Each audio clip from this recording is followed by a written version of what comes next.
we will discuss about work done in rotating electric dipole in electric field. वैद्युत क्षेत्र में द्विध्रुव को घुमाने में किया गया कार्य। द्विध्रुव को वैद्युत क्षेत्र में घुमाने में किया गया कार्य। इस टॉपिक को डिस्कस करने से पहले हमें कार्य की समझ होना आवश्यक है कि कार्य क्या होता है। तो कार्य को समझने के लिए यहाँ पर एक एग्जाम्पल की हेल्प लेते हैं। सपोज दैट मैंने एक ऑब्जेक्ट लिया है ए, इस पर एक फोर्स अप्लाई किया F।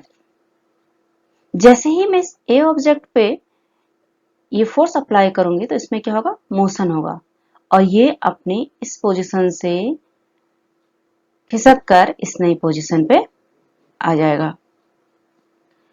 माना इसकी इनिशियल पोजीशन को 1 नेम दे देती हूँ और इसकी जो नई पोजीशन है इसे मैंने 2 नाम दे दिया। तो फर्स्ट पोजीशन से सेकंड पोजीशन पे पहुंचने पर अगर इसका डिस्प्लेसमेंट d हो तो टोटल वर्क डन इस कंडीशन में हो जाएगा F vector F dot vector d।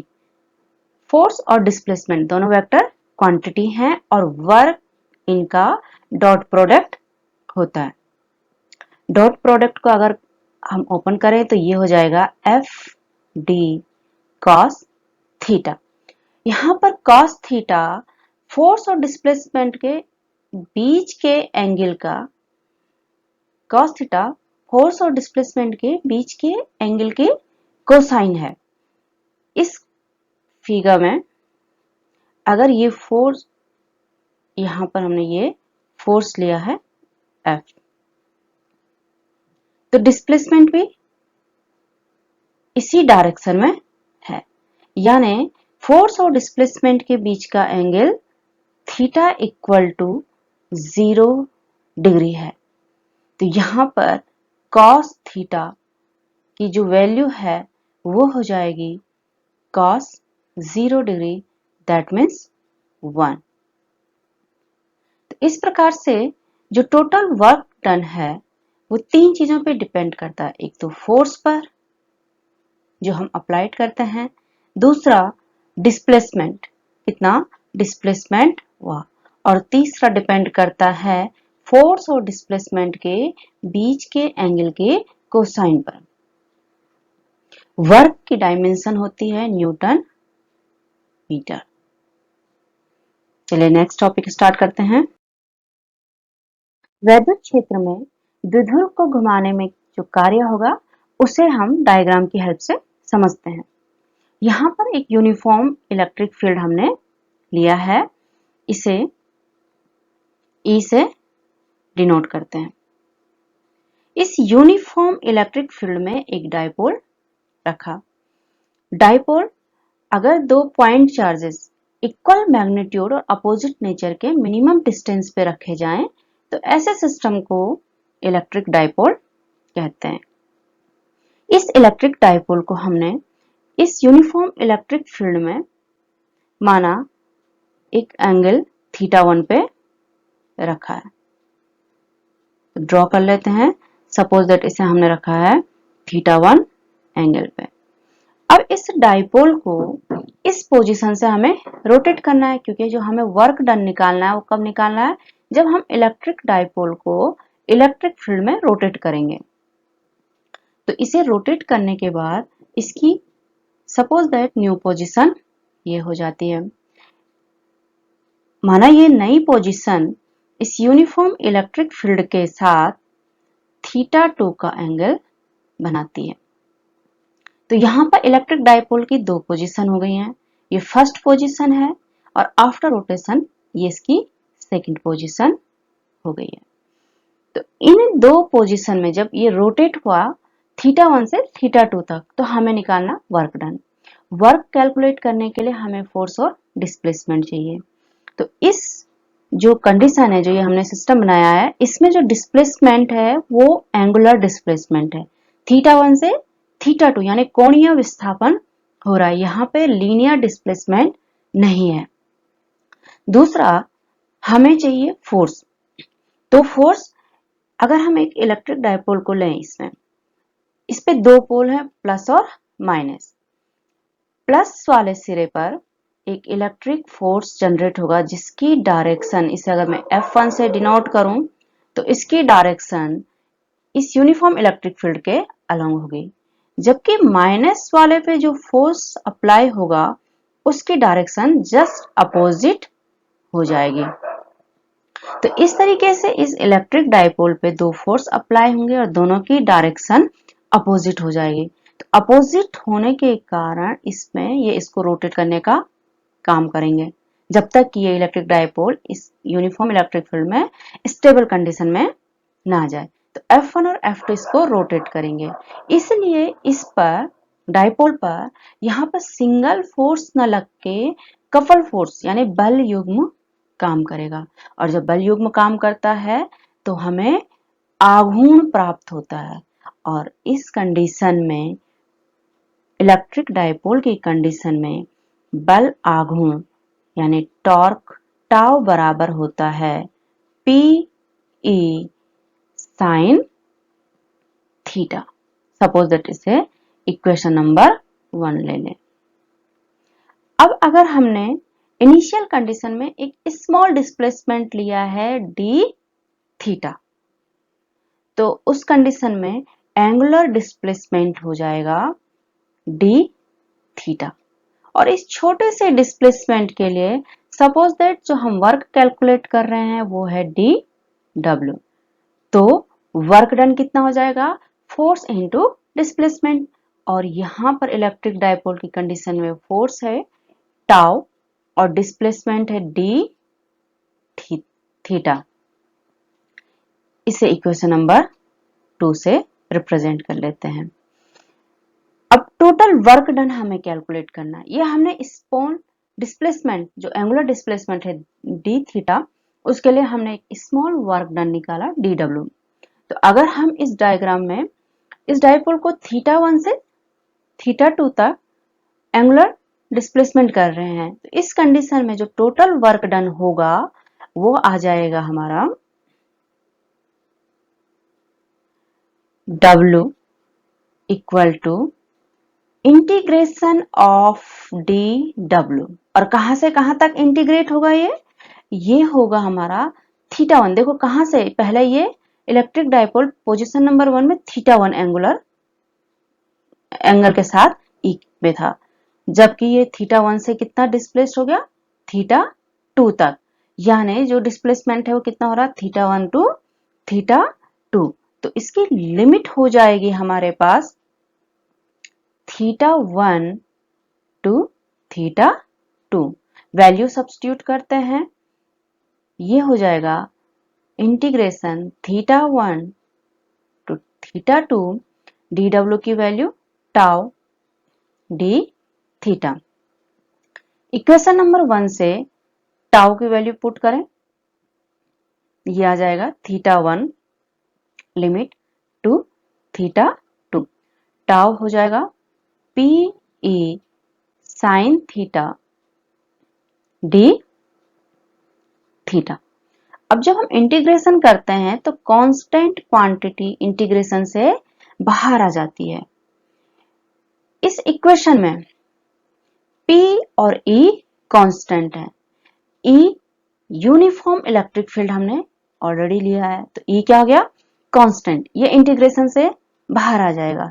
इसी तरीके से P भी कांस्टेंट है इलेक्ट्रिक डायपोल के लिए, चाहे वो कंडीशन 1 हो चाहे 2 हो, दोनों पोजीशन में P कांस्टेंट होगा, क्योंकि P कितना होता है, electric dipole moment P equal to होता है magnitude of a charge into distance between two magnitude, यानी Q इंटू 2L।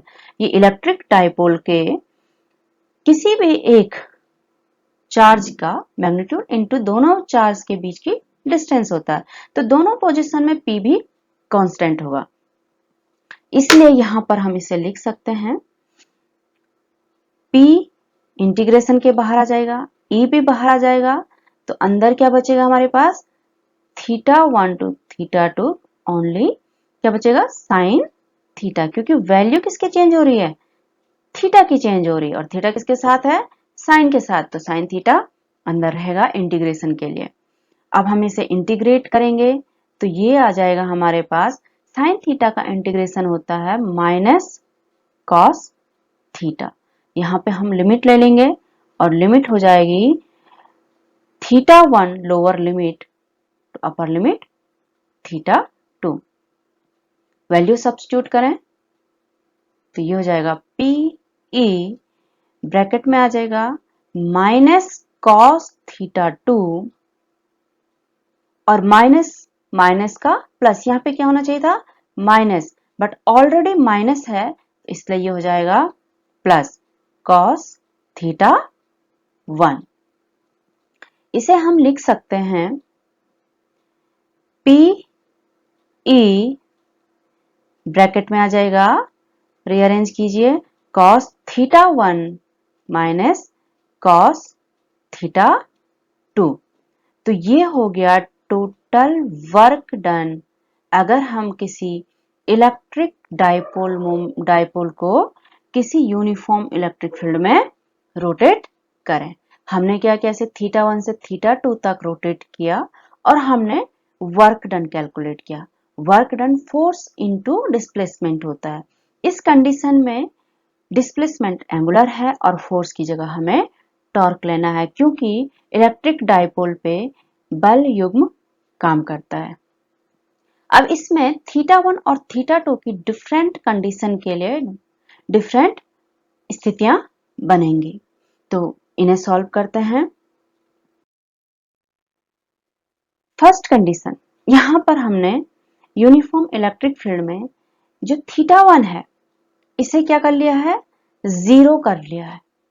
यानी जो पहली कंडीशन थी डाइपोल की उसको इलेक्ट्रिक फील्ड के अलोंग ही हमने लिया है, तो थीटा 1 हमारा इस कंडीशन में हो गया थीटा 1 इक्वल टू 0। और जब इलेक्ट्रिक डाइपोल उसी डायरेक्शन में होता है जिसमें यूनिफॉर्म इलेक्ट्रिक फील्ड है तो इसे स्थायी संतुलन की अवस्था कहते हैं, परमानेंट स्टेबिलिटी की कंडीशन कहते हैं इलेक्ट्रिक डाइपोल के लिए। तो केस नंबर 1, जब इलेक्ट्रिक डाइपोल को हमने किसी यूनिफॉर्म इलेक्ट्रिक फील्ड में स्थायी संतुलन की कंडीशन में रखा है तो उस समय किया गया वर्क डन कितना होगा, तो थीटा 1 इक्वल टू 0। अब हम इसे थीटा 1 से रोटेट कर रहे हैं, थीटा 1 इक्वल टू 0 यानी 0 से रोटेट कर रहे हैं और इसकी न्यू कंडीशन यह है। यहां पर थीटा 2 इक्वल टू मैं ले सकती हूं थीटा। तो पहली कंडीशन जब theta 1 equal to 0 and theta 2 equal to theta, तो वर्क डन कितना हो जाएगा, W इक्वल टू हो जाएगा पी ई कॉस थीटा 1 की जगह 0 degree and minus cos theta 2, इसको मैंने थीटा से रिप्रेजेंट किया है। तो ये हो जाएगा पी ई कॉस 0 1 होता है तो ये हो जाएगा 1 माइनस कॉस थीटा। तो कंडीशन नंबर 1, अगर हमने यूनिफॉर्म इलेक्ट्रिक फील्ड में डाइपोल को 0 एंगल पे रखा यानी थीटा 1 इक्वल टू 0 और इसे स्थायी संतुलन की अवस्था कहते हैं क्योंकि इस कंडीशन में इलेक्ट्रिक डाइपोल रोटेट नहीं करता है। तो इस कंडीशन में हमारा टोटल वर्क डन हो जाएगा Pe into 1 minus cos theta. अब कंडीशन नंबर 2 हम लेते हैं और कंडीशन नंबर 2 में थीटा से इसे 0 से इलेक्ट्रिक डाइपोल को 0 से 90 डिग्री पर रोटेट करते हैं, अर्थात हमने इसको कितना डिग्री रोटेट किया है, 90 डिग्री। तो वर्क डन जो सेकंड कंडीशन है इसमें कितना हो जाएगा, तो थीटा 1 इक्वल टू हमने सेम लिया है 0 डिग्री ई के साथ क्योंकि ई भी इसी डायरेक्शन में है और इलेक्ट्रिक डाइपोल भी सेम डायरेक्शन में है। और थीटा टू हमने इसे कितना रोटेट कर लिया है, हमने इसे किया है 90 डिग्री रोटेट। तो work done W equal to आ जाएगा पी ई कॉस 0, लिख लेते हैं cos 0 degree minus cos 90 degree. ये हो जाएगा हमारे पास पी ई कॉस 0 की वैल्यू होती है 1 और 90 की वैल्यू होती है 0। तो हमारे पास जो वर्क है वो आ जाएगा पी ई।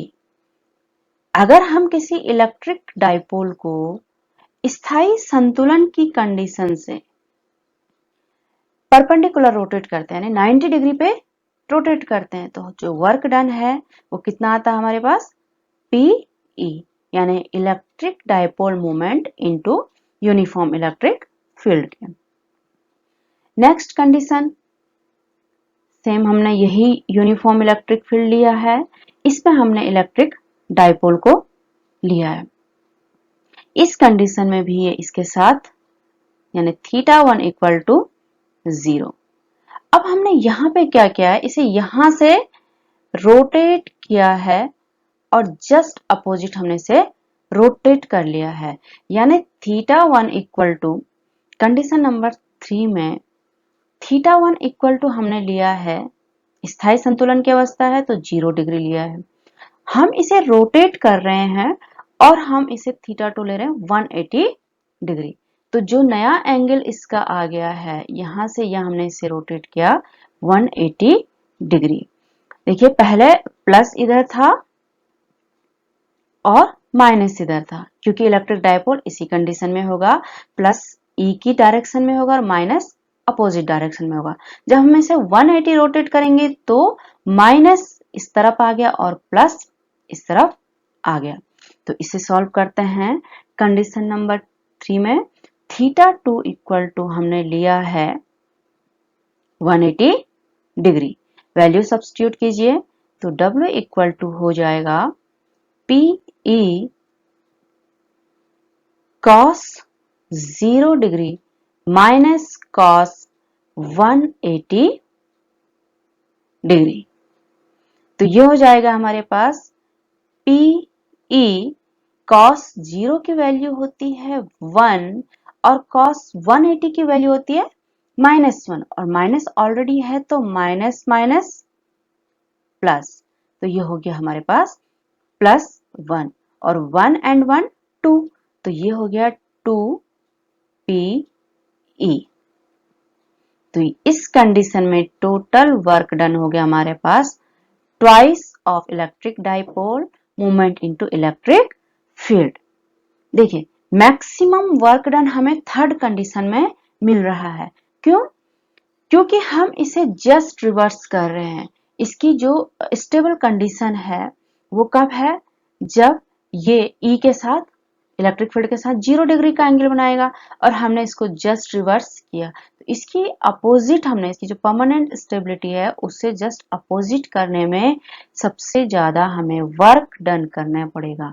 तो कंडीशन 3 में हमें मैक्सिमम वर्क डन करना पड़ेगा, जो होगा ट्वाइस पीई के, और मिनिमम वर्क डन हम इसमें थीटा और थीटा की वैल्यूज को सब्स्टिट्यूट करके कर सकते हैं। और मिनिमम वर्क डन कब होगा, जब ये स्टेबल कंडीशन में होगा। इसे स्टेबल कंडीशन में हमें रोटेट करने के लिए कोई फोर्स ही अप्लाई नहीं करना पड़ेगा, ऑटोमेटिक रोटेट हो जाएगा। तो इस तरीके से स्थायी संतुलन की अवस्था में हमें वर्क डन नहीं करना पड़ेगा इस कंडीशन में लाने के लिए, क्योंकि थीटा, अगर θ1 इक्वल टू 0 है और θ2 भी 0 है तो W कितना हो जाएगा, यहां पर दोनों 0 जाएंगे तो 1 - 1 0 हो जाएगा, तो उस कंडीशन में हमारे पास वर्क 0 हो जाएगा। तो इस तरीके से ये हमारे पास 3 कंडीशन थी, और हमने किसी द्विध्रुव को वैद्युत क्षेत्र में घुमाया, रोटेट किया, तो जो टोटल वर्क डन है वो हमने कैलकुलेट कर लिया, और साथ ही अलग अलग हमने इसमें कंडीशन भी एज्यूम की और वर्क डन कैलकुलेट किया। आई होप आप समझ गए होंगे। कमेंट में बताइएगा कि आपको कैसा लगा, समझ में आया या कुछ रह गया। जो रह गया उसे आप कमेंट में लिखिएगा, दोबारा मैं आपको समझा दूंगी। और पसंद आए तो लाइक कीजिएगा। Next, thank you.